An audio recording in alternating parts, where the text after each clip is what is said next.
Барлығына сәлем достар. Бұл жігіт өзінің бастығын тыңдамай үлкен қиындықтарға тап болды. Бірақ бұл жерде жай бастық емес, Құдайдың өзі. Ал бұл жігіт қорғаушы періште. Қиындық деп отқаным ақыр заман. Жаңа жыл жақындап қалды. Аспаннан кенеттен бір адам түсті. Ол қарулар сақталған қоймаға басып кірді. Қаруларды алып кетпес бұрын дәретханаға айнаға қарайды. Оның арқасында өте үлкен жарақат бар. Ол жарақатын тігіп, қаруларды алып сыртқа шықты. Алдынан полиция қызметкерлері шығып, берілуін талап етті. Жігіт үлкен жылдамдықпен екі полицейді де қарусыз қалдырды. Олар ерекше тылсым күш байқады. Періште полицей көлігіне отырып жолға аттанды. Сол уақытта Джим есімді жігіт Мехикода қорқынышты түстен оянып кетеді. Ол таза ауа жұтуға трейлерден шықты. Қасына көрші қыз Чарли келіп отырады. Оның басқа адамнан аяғы ауыр. Ал Джим ол қызға ессіз ғашық. Оның әлі туылмаған баласымен қабыл алғысы келеді. Бірақ қыз барлығын шешіп қойған. Сәби дүниеге келген соң оны басқа отбасыға беріп жібереді. Және Чарли жаңа өмір бастамақшы. Қасында Джимнің әкесінің дәмханасы орналасқан. Ол теледидарды жөндемекші. Онымен бірге Бетси жұмыс жасайды. Ал дәмханада 3 қонақ бар. Ерлі зайыпты Сандра мен Ховард және оның қызы Одри. Оның анасымен ара қатынасы жақсы емес. Ол қызының киім үлгісін ұнатпайды. Бірде тағы бір қонақ келіп темекі тартып тұрған Чарлиден жол сұрап дәмханаға кірді. Ерлі зайыптылар Джимнің әкесі Бобқа тезірек көліктері қашан дайын болатынын сұрайды. Ал көлікті Джим жөндеп жатыр. Ол асықпайды. Әкесі ұлына қызды ұмытып, көлікті тезірек жөндеуін сұрайды. Ішке кіріп теледидардан дереу хабарламалар көрсетілді. Бұл дайындық емес. Дәмхана қонақтары қорқа бастады. Перси радио қосады. Ол да жұмыс жасамай тұр. Кайлидің телефоны да сөндірулі. Сол уақытта дәмханаға көлік келіп тоқтады. Онда жалғыз кішкене ғана кемпір бар екен. Ол ішке кіріп, қанды ет тапсырыс етті. Кемпір өзін бір түрлі ұстайды. Қонақтар кемпірден қалада не болып жатқанын сұрады. Ол жақын арада барлығы бітеді деп жауап қатты. Чарли кемпірге тапсырысын алып келді. Ол қыздың ішіндегі бала жайлы сұрай бастады. Жалғыз қалай баланы әкесіз өсірмекші. Ол қызға баланың отта өртенетінін айтады. Қыз ол сөзге ашуланып кетіп қалады. Кемпір қызға жаман қарғыстар айта бастады.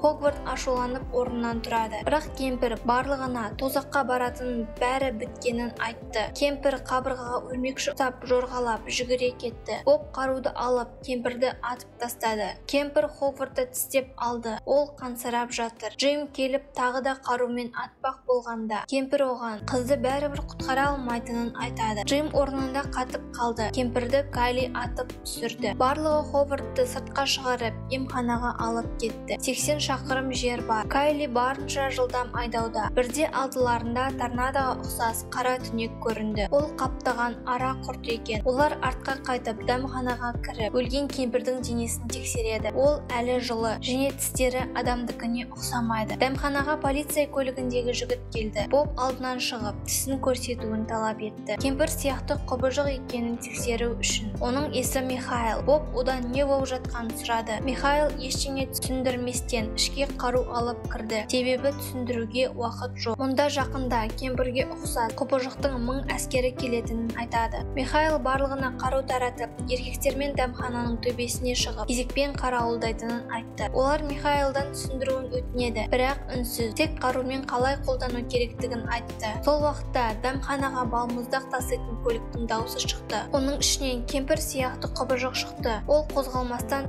қарап тұр. Бірде Кайлидің дауысын естіп жүгіре бастады. Оны өлтіру қиынға соқпады. Бірақ алыста мыңдаған көліктердің жарығы көрінеді. Олар көліктер жақындамас бұрын оқ жібере бастады. Жартысы жаяу дәмханаға жетіп, біреуі ішке енді. Ол Ховардты алып кетті. Әйелі Сандра Михаилға күйеуін құтқаруын жалынады. Бірақ бәрі кеш. Енді барлығы Михаилға түсіндіруін талап етті. Ол адамдардың Құдайдың қаһарына ұшырағанын айтады. Бұл құбыжықтарды Құдай жіберді. Ақыр заман орнады. Ал мен періштемін, бірақ мен Құдайды тыңдамадым. Адамдарға тағы да мүмкіндік бергім келеді дейді. Оған ешкім сенбейді. Михаил Чарлиге қарап, ішіндегі баланы қорғауға келген. Дәл сол сәби адамдардың өмірінің жалғасы дейді. Чарли қобалжып күле бастады. Ал Чарлидің босануына әлі 1 ай уақыт бар. Барлығы кезекпен дәмхананы бақылап қорғауда. Ол уақытта Михаил өзінің өткенін есіне алды. Бауыры Гавриил оған Құдайға қарсы шықпауын өтінді. Михаил өз дегеніне жетті. Ол адамдарды қорғайды. Сандра таңертең оянғанда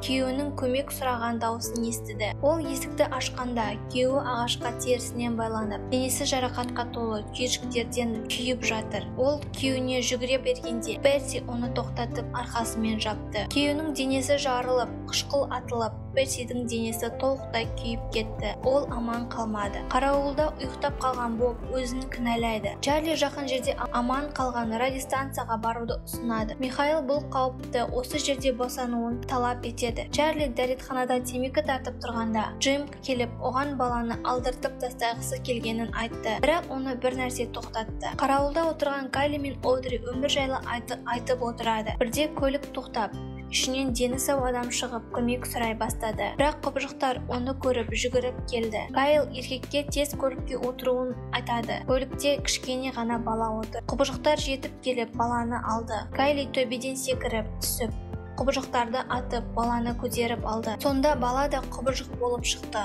Ол Кайлиді өлтірді. Одри Кайлиді құтқармақшы болып артынан ереді. Бірақ Кайли аман қалмады. Одри көлікке кіріп үлгереді. Бірақ құбыжықтар көп ұзамай ішке еніп алды. Чарли Михаилға Одриді құтқаруына жалынады. Себебі ол әлі бала. Михаил оған қарсы. Чарли онда өзін қарамын деп қаруды алып ұмтылады. Михаил оны тоқтатып, сыртқа шығып, көлікті өртеп жібереді. Одриді алып артқа шегінуде. Ол уақытта кішкене құбыжық бала дәмханаға кіріп үлгеріп, үлкен пышақпен Чарлидің алдынан шықты. Ол темір тақтаймен қорғанып, уақыт ұтты. Михаил келіп, қабырғаға өрмелеген баланы қараңғыда қанның ізімен тауып, мерт қылды. Чарлидің қорыққаннан толғағы басталып кетті. Ол босанғанша барлығы құбыжықтармен күресті. Чарли босанып, құбыжықтар сәбидің дауысын естіп, қатты қиналды. Бірақ әлі бәрі бітпеді. Баланы тезірек қауіпсіз жерге жеткізу қажет. Құбыжықтар бізге тиісе алмайды. Бірақ мұнда көп ұзамай тағы періште Гавриил келеді. Ол Құдайдың айтқанын тыңдап,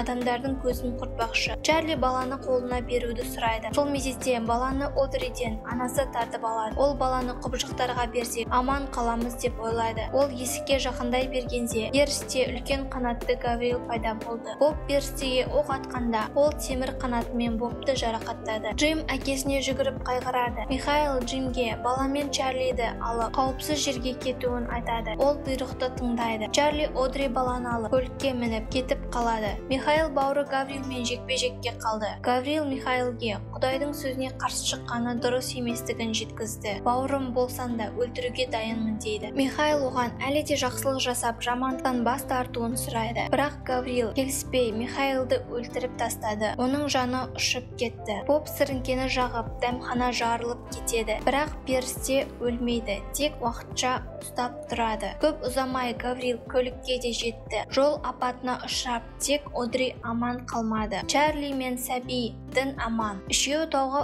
өрмелеп шықты. Гавриил жетіп, оларға баланы беруін сұрайды. Джим періштемен күресіп, өлімге аз қалды. Сол уақытта Михаил үлкен қанаттармен қайта оралды. Ол Құдайдың батасын алған. Михаил Гавриилге, сен Құдайдың сұрағанын жасадың, ал мен шын мәнінде Құдайдың қалағанын жасадым дейді. Михаил соққы жасауға бармады. Ол бауырын өлімге қимайды. Гавриил ұшып жоқ болып кетті. Михаил Джимге қарап, нағыз батыр адамзат қорғаушысы сенсің деді. Ол да аспанға ұшып ғайып болды. Үшеуі қайта көлікке отырды. Жер қайта жарық болып қалпына келді. Тек олардың көліктері қаруға толы.